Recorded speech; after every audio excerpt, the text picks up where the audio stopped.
So what is up, everybody? We have some league-wide bombshell news to talk about. According to multiple reports, it's kind of just common knowledge at this point. Robert Saleh was fired to the point that he had a heated exchange with the owner, which led to him being escorted out by the security and things of that nature. So what does that have to do with us? Potentially has something to do with Hassan Reddick, because Hassan Reddick's agency parted ways with him, and that's never a good sign. So that being said, the next thing to talk about is AJ and Smitty are back in practice. So is Lane Johnson. There's some roster moves. Jack Stoll and CJ Uzama, tight end, was recently signed as well. And the 21-day practice window was opened for Sidney Brown. Super exciting to talk about. He had the 99-yard pick six last year. Absolute wasted roster spot we're going to talk about next. Just not to be misleading, I was not talking about him or however. I'm talking about the guy I'm going to talk about right now. Devin White was released. So far there's no official reports as to why, just that he's been released and that he could go to this team or that team or whatever the case may be. So other than him posting Tampa Bay highlights or however of Levante David while he was supposed to be a Philadelphia Eagle, I don't have too much of an issue with him or however the case. But next news I'd like to talk about is, according to, again, multiple reports, Sports Illustrated, Brendan Lee Gowan, basically everyone on all the reputable reporters or however that cover the Eagles, they're all saying that Cooper DeJean is going to be the new starting nickel corner. I've kind of shied away from listening to all the interviews, because it's mostly just crap. Oh, we got to play better. We got to do this. Oh, we've had a good this. We've had a good practice. We're intentional with what we're doing, and just a bunch of bull crap. So I have a double hot seat alert as well. Sirianni's definitely on the hot seat. The 10-1 collapse from last year. You can't ignore that. Obviously, Jalen Hurts, the turnover issue. He's getting paid $50+ million. I think it's like $51-52 million a year. And the fact that he has 25% of all quarterback red zone turnovers, definitely on the hot seat for that alone. Decision making, things of that nature, absolutely understand. Devontae Smith missed time or however, AJ Brown missed time, things of that nature, but he still had Goddard and Saquon. So bad decision making is no excuse for not having people or however, because even when he had everybody, he still turned the ball over, what was it, 18-19 times last year, including lost fumbles. He lost like 4, 5, 6 fumbles last year, something like that. Sirianni's definitely on the hot seat. In my opinion, the three biggest problems on the Eagles right now would definitely be Sirianni, the defense, and Jalen's turnovers. But I just think Jalen's turnovers is a product of Sirianni, which is why I didn't list them back to back. That being said, I think once Sirianni's gone, I think Jalen's turnovers will, dissipate or however. But at this moment in time, since he's still on the team, since he's still the official head coach, I don't see the turnovers going anywhere anytime soon. Devontae Adams, Amari Cooper,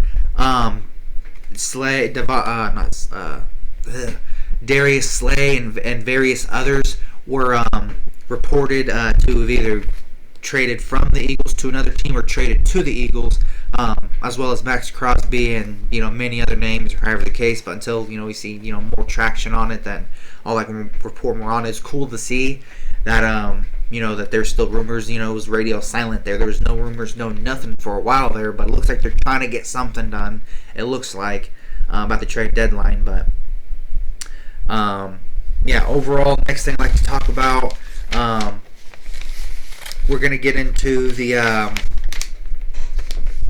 official preview. We talked a little bit about what I thought about the news and whatnot, but in terms of the Cleveland Browns versus Eagles, since it's at Philly or however, in terms of that, I hope for an absolute shutdown on defense or however, just do what everybody else is doing to them. You know what I'm saying? I hope for multiple picks, a couple pick sixes if possible. CJ, DeJean, since DeJean will be starting, and Quinyon, maybe they can have like a little pick party or however the case. From the D line, hopefully, we see 4 sacks, 6 pressures. We see more time from Jalix Hunt. We see explosive plays from him. Hopefully, we see some consistency from Jordan Davis and Jalen Carter, as well as Zach Bond, and hopefully, we can see some life out of Bryce Huff. Has been MIA all season so far throughout 5 games. Or 4 games, I apologize. The bye week, I apologize. I apologize. So throughout 4 games, he's been an absolute ghost pretty much. But in terms of what I expect, I don't expect much at all. I mean, we can't even stop a statue consistently. The only good defensive players we got are Zach Bond and Quinyon Mitchell. Jordan Davis and Jalen Carter, they're too inconsistent for me to say. I don't think we lost the game because of Quinyon Mitchell's coverage or however. I mean, he had multiple pass breakups. I mean, I know, like he has like the most forced forced incompletions or however the case. But yeah, and then Bryce Huff, he's been garbage. The D line as a whole in terms of consistency or however the case has been garbage. Only had 1 good game versus the Saints. Played horrible versus Green Bay. Obviously Slay, he's garbage. Like I said, laughing at C.J. Gardner-Johnson and talking with the enemy. He's a bitch for that. Nakobe Dean, he's a bum. I don't care. Again, I mean, the defense as a whole, the entire 11 guys out there, they can't stop a nosebleed. They're just horrible. They're bona fide scrubs. If somebody wanted to arrest them, as Stephen A. Smith said about Deshaun Watson, if somebody wanted to arrest our defense and Vic Fangio for being horrible, I wouldn't have a problem with it. They are that horrible. Sorry to tell you. It's the same thing as last year. Can't stop a nosebleed. Can't stop a statue. So that's defense. Defense, I mean, there's really, nothing to hope for, however, except for Zach Bond and Quinyon and DeJean. Other than those 3 guys, I mean, everybody else is inconsistent. But yeah, like I said, I'm all for seeing Slay and heck, take Maddox with him. You know what I'm saying? Final thoughts being, on the offense, however, I think there is something to hope for. I mean, maybe this is the game Jalen has, a 3 passing touchdown, 300-yard game, no turnovers or however the case, just maybe.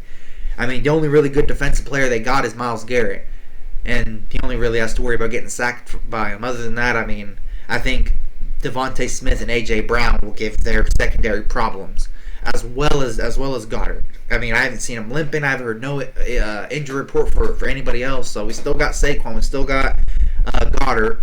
You know what I'm saying? And A.J. and Smitty, they are playing. You know what I'm saying? So excluding the quarterback, that's 4 potential. I'm not saying guaranteed or however, but that's 4 potential Pro Bowlers that are vertical threats that can catch 10, 15, 20-yard passes.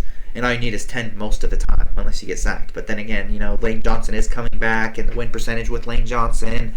Cam Jurgens, he's been playing pretty good. He just had, a couple bad plays here and there, but he's been playing pretty solid. But yeah, other than that, I mean, yeah, our O-line, 4 potential Pro Bowlers, just all on Jalen. I think it's on Jalen. He can call audibles, $50 million, I mean, call audibles. I mean, do what you got to do.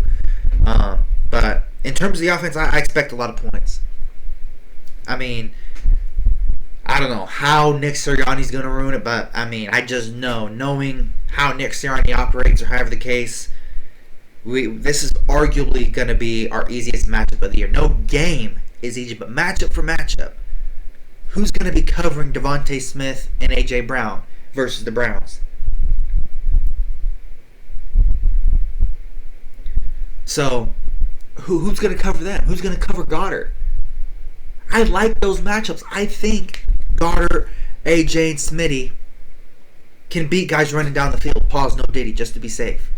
I have confidence in that. It's not a skill issue. It's a coaching issue on offense.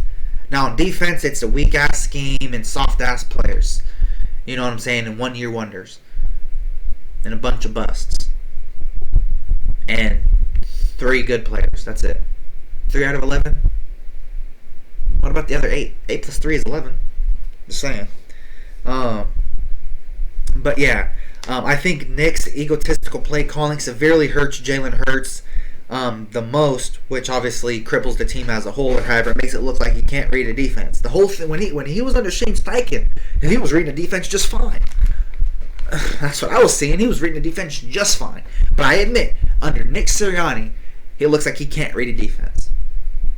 I don't know how Nick Sirianni does it. I don't know how he holds him back that bad. I don't know how he's that bad of a coach, but it is Nick Sirianni. Under Shane Steichen, it worked. Shane Steichen looked like he could read a defense, making pretty good decisions. It just looked like he needed more time with Shane Steichen. That's what I saw. That's what I saw, is he just needed more time with Shane Steichen. But yeah, like I said, hopefully this can be the game that Jalen Hurts has that type of, kind of MVP level performance. 300 plus yards, 3 touchdowns, no turnovers. Pretty clean game. Hopefully this can be the game. Hopefully that's not too much to ask. But yeah, I just love my Philadelphia Eagles. I tried to find something positive to talk about.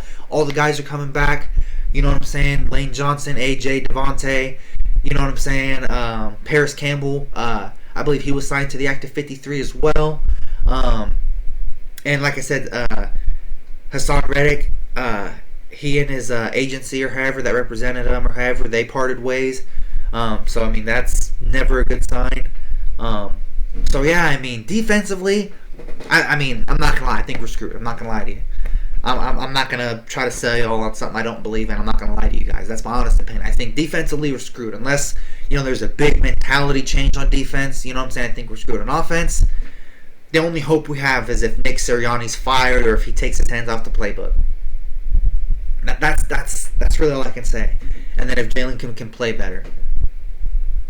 Other than that, A.J. Brown's A.J. Brown. He's going to get you 1,200 yards. Same thing with Smitty. You know what I'm saying? I think even based on how the first few weeks have went, I think for sure, Saquon will definitely have a big rushing year, regardless of how often or lack thereof they want to rush the ball. But yeah, thank you guys so much for watching. I always try to be, humble and whatnot or however. I don't like being negative or however. Based on what I've seen, I just got to call it how I see it. You know what I'm saying? I love my Philadelphia Eagles, want us to win championships. I think, all Philadelphia fans want us to win championships.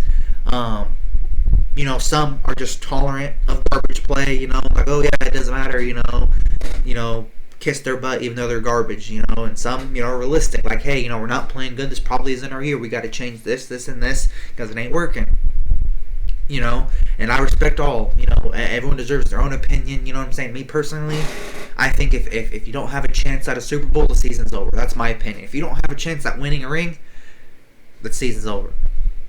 And in terms of criteria for a good season, if you don't win the ring, it's a bad season. If you go home in the playoffs, if you lose the NFC Championship, you got sent home in the playoffs, that's a bad year. You lost in the playoffs, that's a bad year. It's super, super dang near impossible to have a good to great year. It is. It's the NFL, greatness happens. But yeah, that being said, sorry for rambling. However, that's just my philosophy. The point of the game is to win. You know what I'm saying? That's what bases on if a team as a whole has a good season. Now, if players, you can make that debate or however in terms of wins or losses or whatever. But if you ask me who's the GOAT, I'd take Tom Brady because he has 7 rings, 5 Super Bowl MVPs. That's what I'd say, because he's won and he's won the most. And it's a heck of a lot harder to win a Super Bowl than other sports championship. But yeah, that being said, thank you guys so much for watching. Sorry guys, friendly, that's just my philosophy. It's all about winning or however the case. We won one in 2017, 2018. Need a heck of a lot more Super Bowls and rings and all that, or however. Starts off with coaching and ownership or however, and trickles down to the quarterback, down to the defense, things of that nature. But yeah, thank you guys so much for watching. Philly out. God bless. Peace.